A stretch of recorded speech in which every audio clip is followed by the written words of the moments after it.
I've never forgotten that feeling, that moment I stood in the living room, bathed in warm yellow light, hearing my mother call my brother the only pride of this family, while her gaze passed over me, like I was just another old piece of furniture no one bothered to dust anymore. My name is Ella Mitchell, born and raised in the suburbs of Austin, Texas. Our family had four members: my father, Thomas Mitchell, a retired mechanical engineer, my mother, Diane, a former elementary school teacher who left work early, and my older brother, Jason, 6 years ahead of me, who had long been crowned the great heir of the Mitchell name, as if it were inevitable. Since I was little, I learned to be the backdrop for Jason's applause. Graduated high school with a perfect GP, a mom baked a cake. Got early admission to Stanford Medical School. She booked the entire backyard for a celebration. Me, when I won first prize in a statewide innovation contest, my mom only asked, "Oh, I've never heard of that competition." "Are you sure it's legit?" I didn't reply. Just stood there clutching the certificate with cold hands.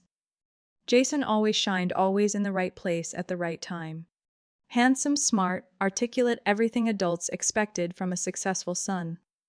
As for me, though I studied hard, behaved well, and later became a financial advisor at a major firm in Dallas, to my mom, I was still the little girl who does things nobody quite understands.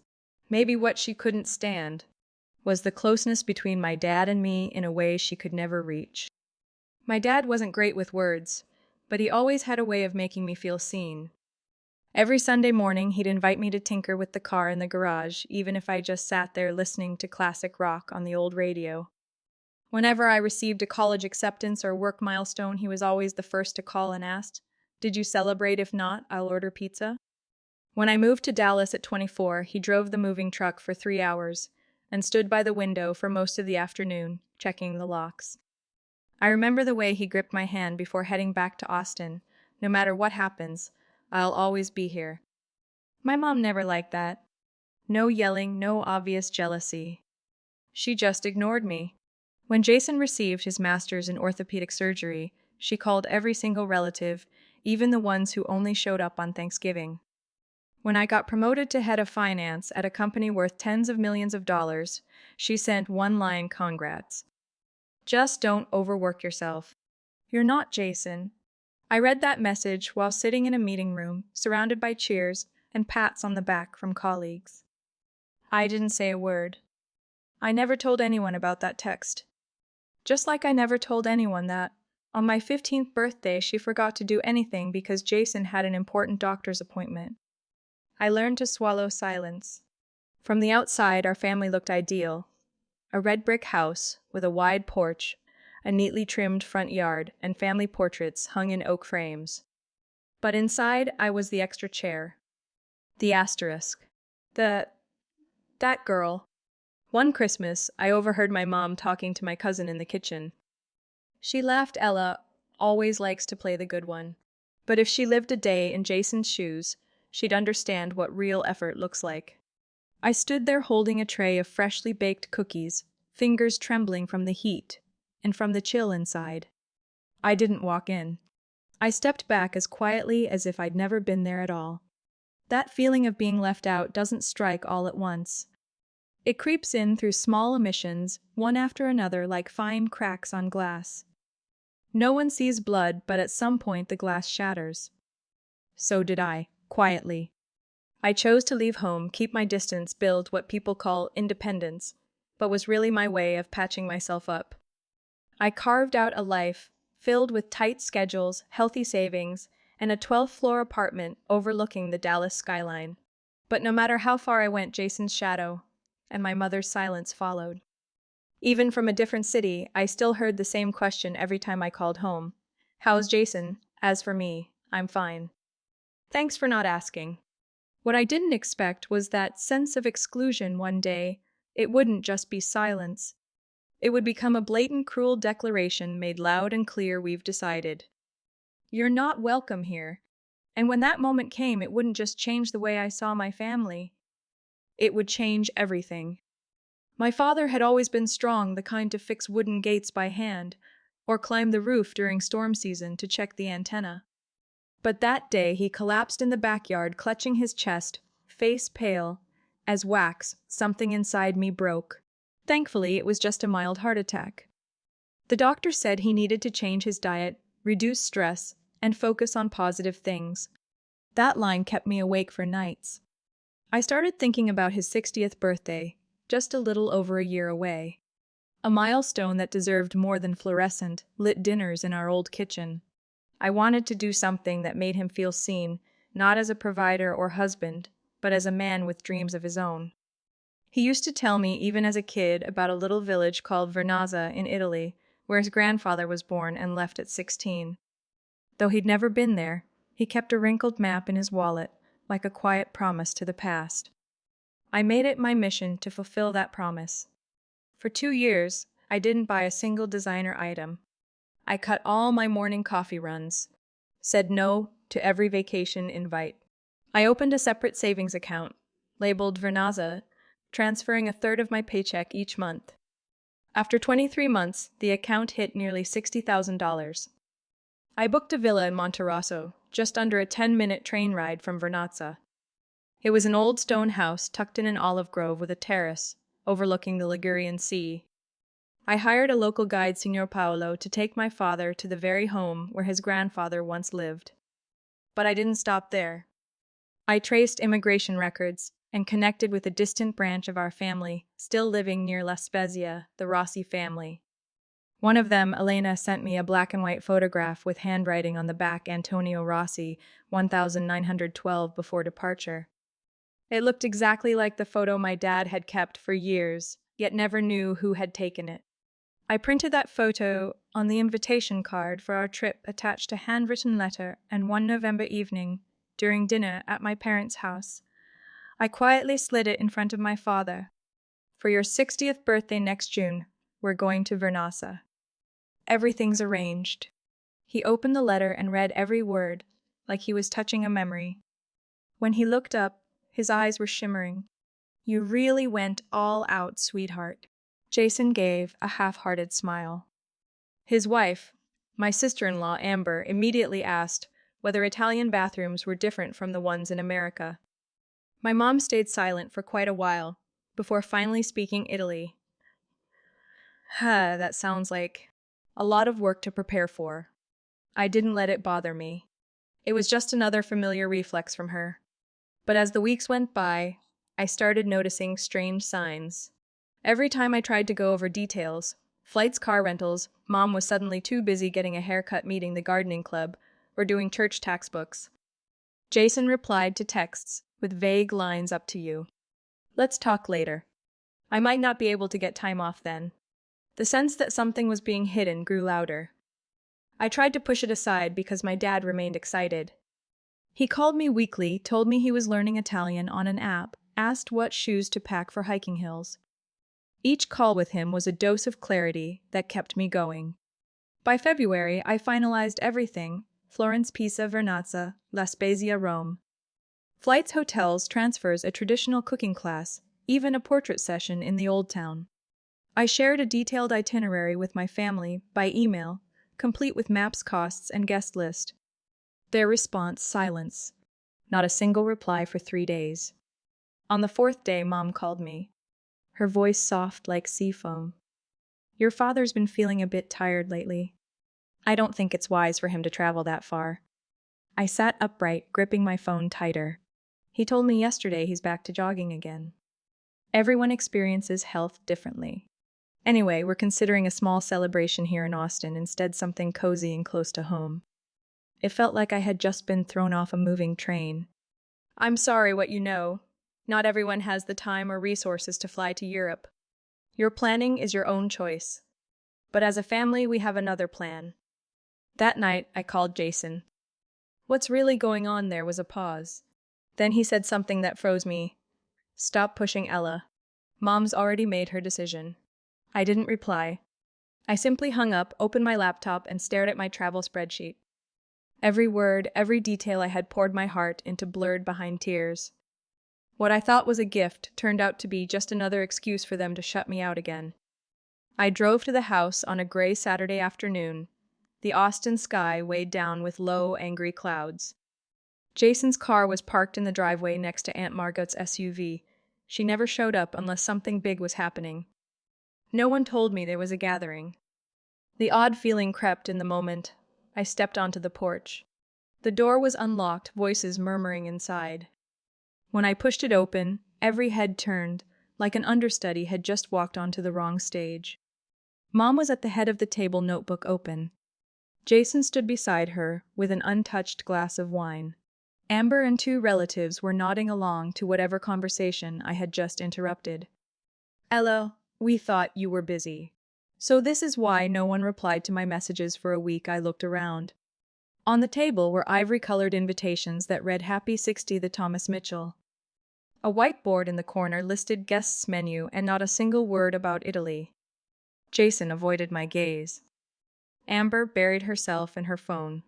I planned the entire trip, paid for the villa, booked the flights, even contacted our extended family in La Spezia, and here you are planning like it never happened. Ella, don't blow this out of proportion. This is just a backup plan in case your father isn't well enough to travel. Then why didn't anyone say a word to me? Mom sighed, her voice as cold as central air. Because you'd turn it into a drama. I turned to Jason. And you're okay with this? He looked at me, hesitating. Dad doesn't need to go halfway around the world for a birthday. He has everyone who loves him right here. That line hit me in the chest like a concrete block. I took a step back, steadied my breath. I didn't come here to ask permission. That trip is a gift I've been preparing for 2 years. If someone doesn't want to go, I respect that. But deliberately cutting me out, that's not a choice.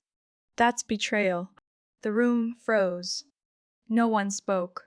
Mom stood up slowly, no longer avoiding my eyes. You want honesty? Fine. We've all agreed you're not invited to your father's birthday party. It didn't feel like a knife. It felt like a freezing axe, swung right into the softest part of me. I didn't need to ask who he was. Jason's silence answered that. No one defended me. No one stood up to say she was wrong. I turned, grabbed my bag, and walked out. Behind me, the voices faded into nothing as the door shut. Driving home, my knuckles whitened around the wheel. I didn't cry. I just felt hollow. When I got home, I opened my laptop and pulled up the confirmation email from the Monterosso villa. My finger slid across each line. I had already memorized the villa owner's name check, in-time dinner menu, the wine tasting scheduled at the nearby olive farm. It all appeared like a dream I'd been abruptly shaken awake from. I didn't call my dad. Didn't write an explanation. If he truly knew about the plan, if he genuinely wanted to go, he would have said something. 3 days later, I returned from a client meeting to find a small box at my front door. No return name. Inside was an envelope and a folded map of Italy. The envelope held a single birthday card, generic, pre-printed, old-fashioned, with a cold line of text: regretfully, you are not on the guest list. Please do not show up without an official invitation. No signature. No hint it was a joke. I let out a soft laugh. A sound that felt somewhere between mockery and something sharper. Then I did the only thing left that I still had control over. I canceled the trip. Villa Monterosso canceled. Flights canceled. Vernassa tour canceled. With each confirmation click, I didn't feel relieved. I just felt like I was cutting one rope at a time, even knowing those ropes had held onto something good. I transferred the entire amount, nearly $60,000, back to my personal account and renamed the fund for no one. No messages from Mom. No calls from Jason. Amber posted photos online of a cake tasting, as if the family hadn't just been through a landslide. Everything was going exactly how they wanted. I vanished from the picture. But inside that silence, something began to crack, something they didn't expect. That evening, I sat inside my 12th-floor apartment, city lights reflecting across the glass windows like streaks of light that didn't belong to me. My laptop screen still glowing from the cancellation email I'd sent less than 5 minutes ago. I scrolled through my contacts and selected the only name in my family I hadn't blocked. Dad, I'm sorry if I disappointed you. I won't be attending the birthday party. Wishing you happiness. Ella. I reread the message 3 times before hitting send. A message shorter than 2 years of hope. So short it was terrifying. No reply. No ring. No ping. That night I left the bedroom light on but didn't sleep. I didn't cry. Tears are for sadness.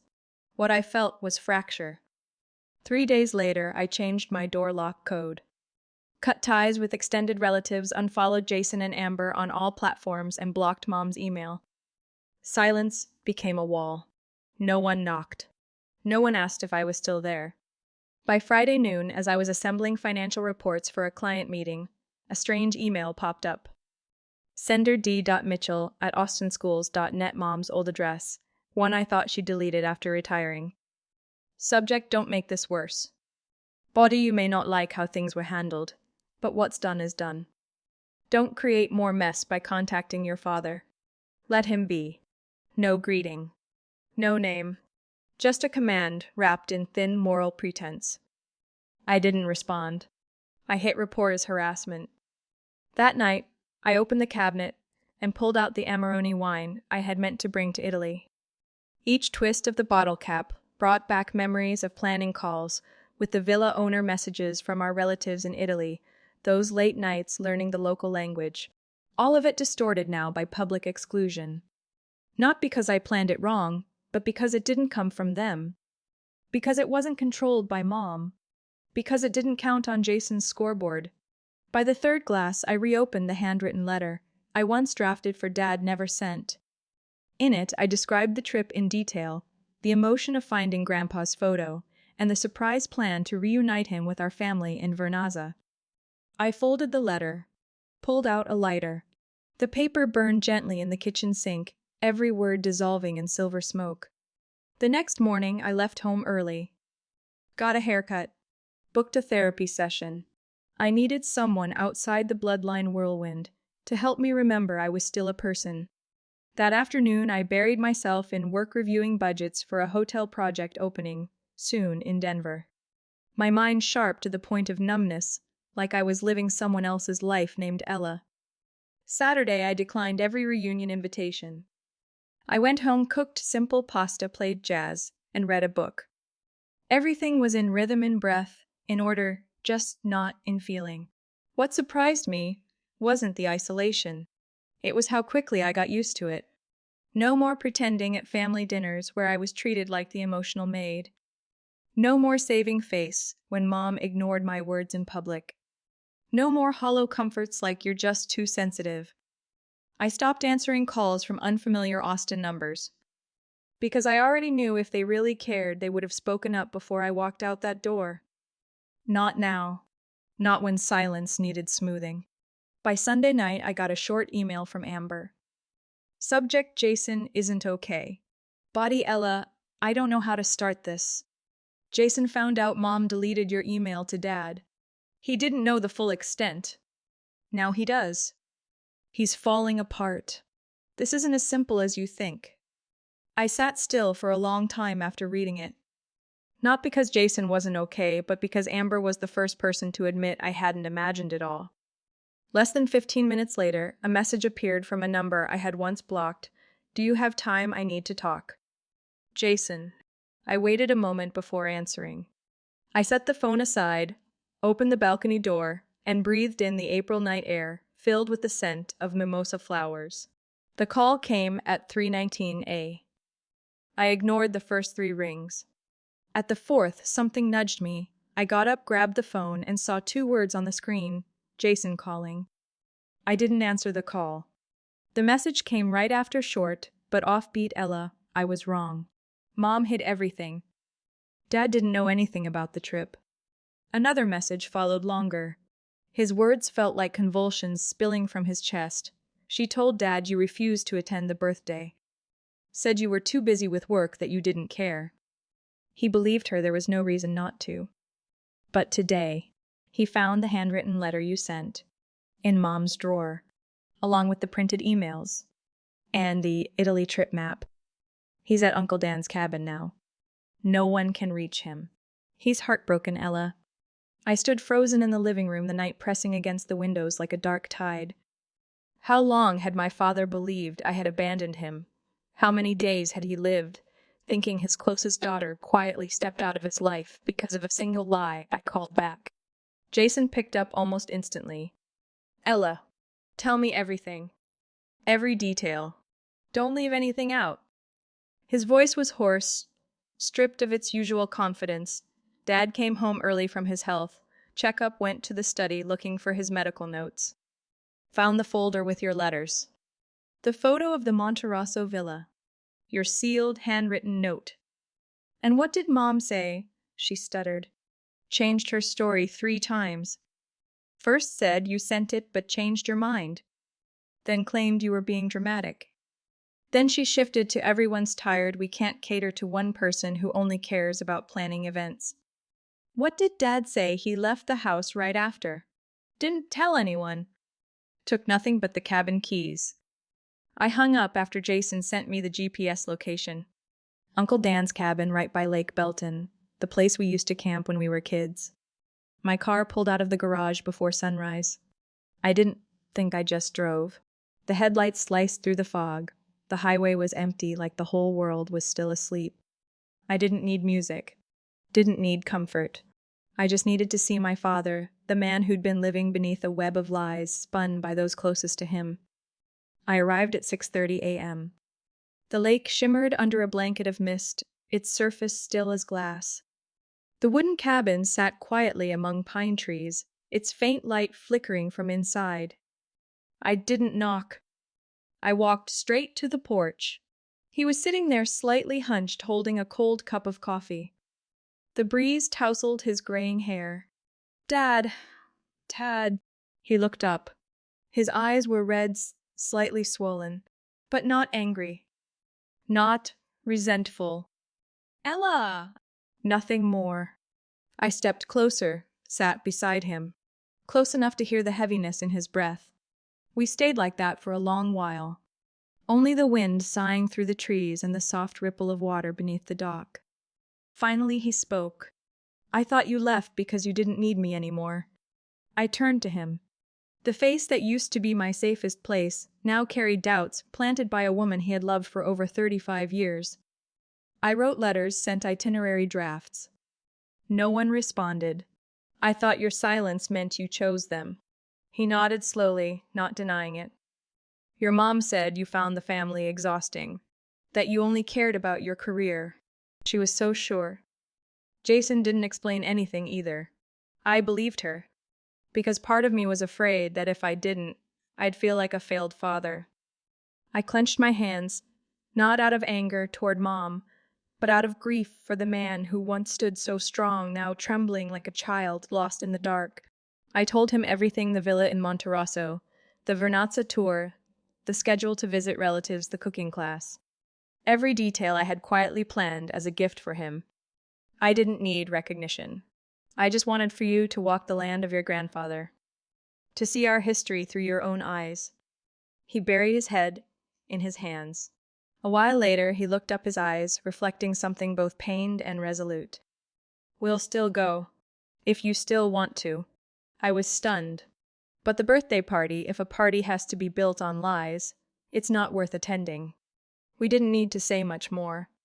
The trip hadn't been saved, but the father-daughter bond had. Outside the cabin, the sun had just broken through the trees, casting golden light across the porch. And in that light, I no longer felt like the one left behind. I was the one who chose the truth.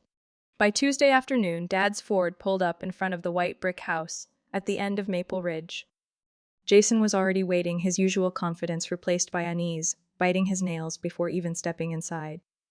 I stepped out of the car and took a deep breath. Sunlight spread thin across the lawn, dimming beneath the tension rising in the air. Dad turned off the engine, rolled up the window, then looked at both of us. No one loses their temper, no matter what we hear or see. We're here to end the lies, not extend them. Jason nodded, eyes cast down to the steps, like he wanted to bury himself in the concrete. Mom opened the door after the second knock. She wore a gray cardigan, still holding a cooking magazine, like this meeting was just another breeze passing through a late autumn afternoon. Why are the 3 of you here together? Did something happen? Dad looked at her steady. We need to talk. Directly. No deflection. The living room air thickened, like something had just evaporated and clung between the ceiling and floor. I sat on the edge of the couch. Jason leaned on the dining table. Dad sat opposite, Mom fingers laced on his knees. No one spoke for nearly a minute. Then I broke the silence. Why did you do it? Mom raised her brow. Do what deceived Dad. Twist the truth for Jason. Cut off every effort I made over the last 2 years to plan a birthday gift for him. She tightened her sweater belt, lips pressed tight. You're overreacting. That wasn't deception. I just thought of a better way. Dad leaned forward. Then why did you lie and say Ella didn't want to come to my birthday? No answer. The wind stirred the thin white curtains by the window. Jason let go of the table and stepped forward. What else have you been hiding? Mom's eyes darted from Jason to me. Those eyes, always sharp like razors, when she spoke now, trembled, as if holding back a storm with nowhere left to go. Because, she paused, swallowing hard. Because I couldn't take it anymore. No one understood. I tilted my head, my voice stiffening. Couldn't take what Mom let out a dry laugh. Not mocking, more like something cracking free from a throat that had held it in for years. For years, everyone thought I was controlling, rigid, demanding. But does anyone ever notice what happens when I do nothing, when I stay quiet? When I let Thomas and Ella get close like two kindred spirits? I'd disappear. No one interrupted. He would share stories with her, things I never got to hear. Ella got to hear about the Italian village, his childhood, the old letters, even the maps.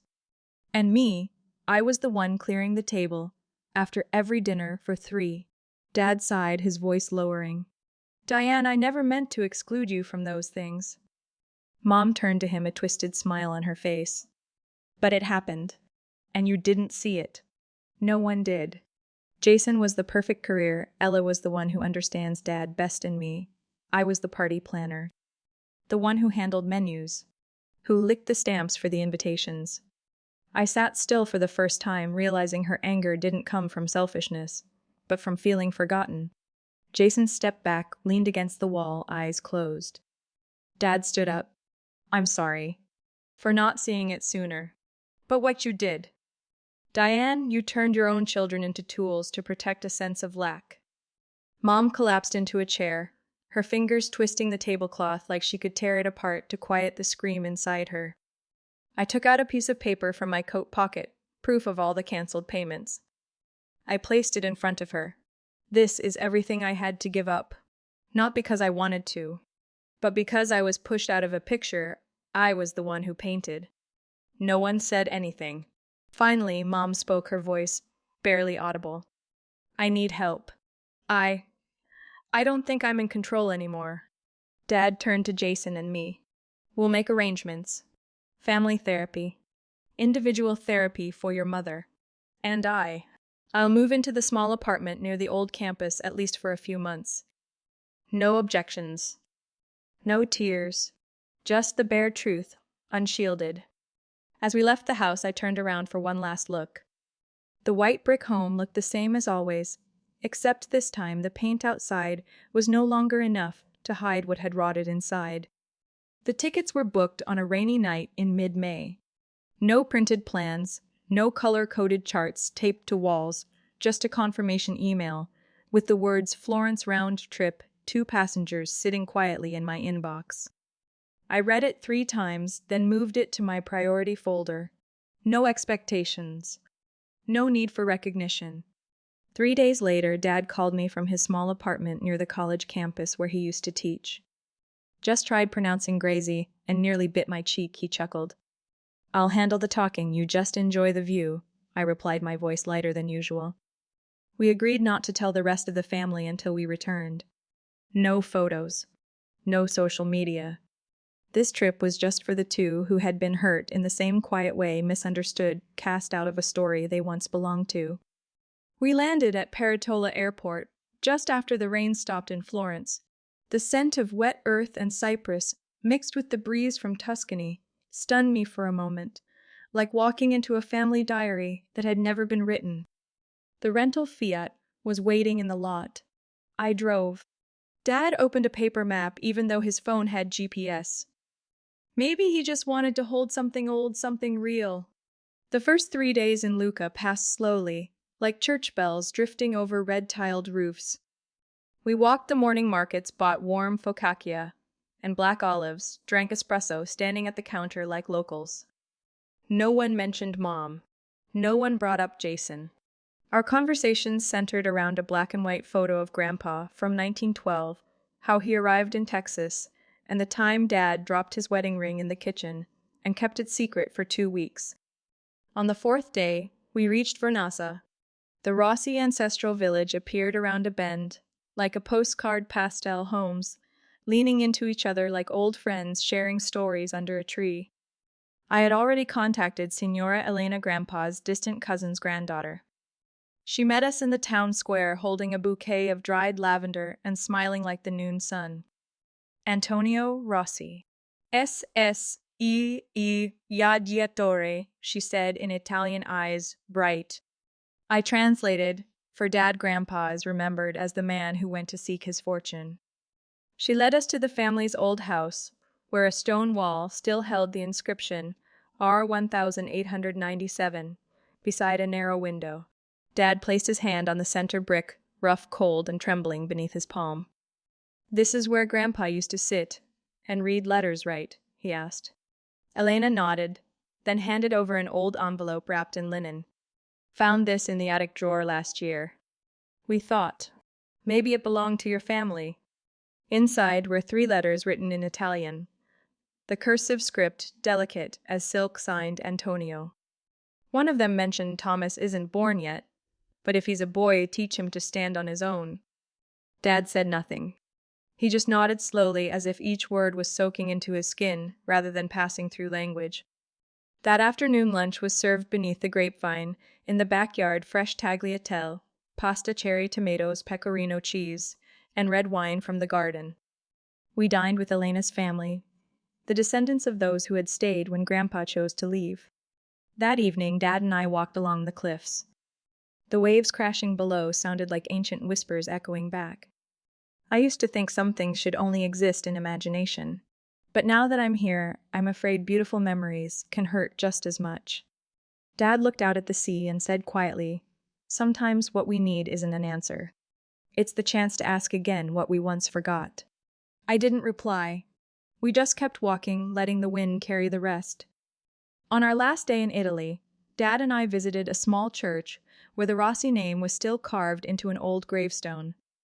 He placed his hand on it, not to pray, just to stand in silence.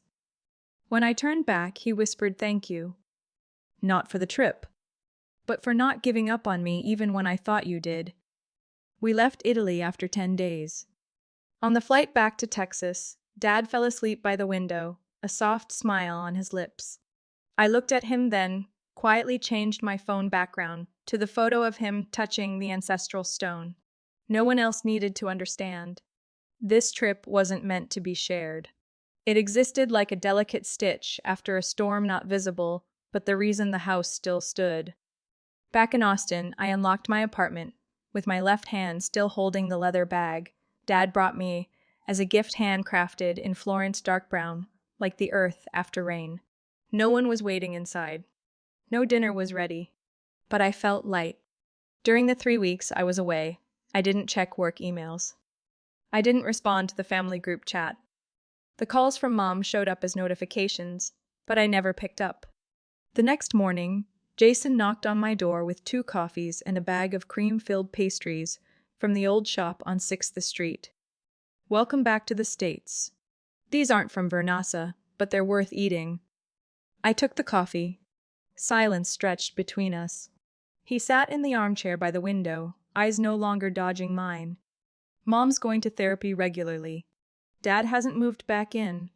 The atmosphere. It's different now. Not as suffocating." I said nothing, waiting for him to continue. "Mom asked if she could see you. Not to justify anything. Just to talk. No one else involved." I stared at the milk foam dissolving on my coffee. "I'll think about it. But don't push." Jason nodded. "Okay. I'm not here to steer you toward anyone. I just want to keep a place in your life if you'll still have me. No grand apologies. No tears. But when Jason got up to leave, he placed a hand gently on my shoulder and gave it a small squeeze. In the days that followed, I returned to part-time work. On weekends, I went with Dad to book fairs on the campus where he once taught. He no longer brought his old lecture board, but he'd still point at young students and ask, "What do you think that one likes to read? Looks like a Hemingway type." "I'm thinking Murakami." Bit of a generational split. We'd debate then, each buy an English translation of the same book. By mid-July, I agreed to meet Mom at a small cafe on the north side of the city, quiet, leafy, and tucked away. She wore a light blue button-up, no makeup, no accessories, no performance. Sat upright, but not defensive. "I'm learning not to make myself the center of everything," she began, eyes fixed on her teacup. "Then you're doing well," I replied, placing my phone face down. She gave a faint smile. "Nothing rehearsed. Nothing performative. For years I thought silence would fix everything. But silence, when used the wrong way, becomes a form of control. I used it badly. No excuses. No tales of bitter pasts. No wielding sacrifice as a shield. I told her I wasn't promising forgiveness, but I wouldn't block her anymore. If she kept up therapy, if this conversation wasn't the last. By the end of the month, the family gathered at Jason's house. No hard liquor, no loud music. Just Amber's lasagna in the oven and the sound of kids playing in the yard next door. Dad shared stories of our relatives in Vernazza and brought out the genealogy book Elena had gifted him. Mom listened quietly. Jason rested a hand on Dad's shoulder every time he mentioned a long-lost brother. I sat between them, not feeling out of place this time. After the meal, Mom quietly asked, "Would you mind sending me a few photos from Italy, only if it's not too much trouble?" I didn't respond right away. But that evening I sent 3 pictures, one of Dad standing in front of the ancestral gravestone, one of the 2 of us drinking red wine beneath the grapevine, and one of a sunset in Lucca. No captions. No emojis. The next morning, Mom replied, "Beautiful photos. Even more beautiful people in them. Thank you for giving your father an experience I couldn't." By late summer, Jason and I had a routine of meeting every Sunday morning at the pastry shop near Moeller Lake. We no longer competed with every sentence. He talked about planning a night painting class. I talked about learning how to make authentic Italian risotto. "I used to think you were always trying to prove something," he said, eyes on the lake, "but now I see you just didn't want to be overlooked anymore." No reply was needed. I just smiled. Autumn arrived early. Yellow leaves drifted across the apartment doorway. I printed a photo from Vernazza, the one where Dad stood facing the sea, holding Antonio's letter. I framed it and placed it on my desk. Not hung high.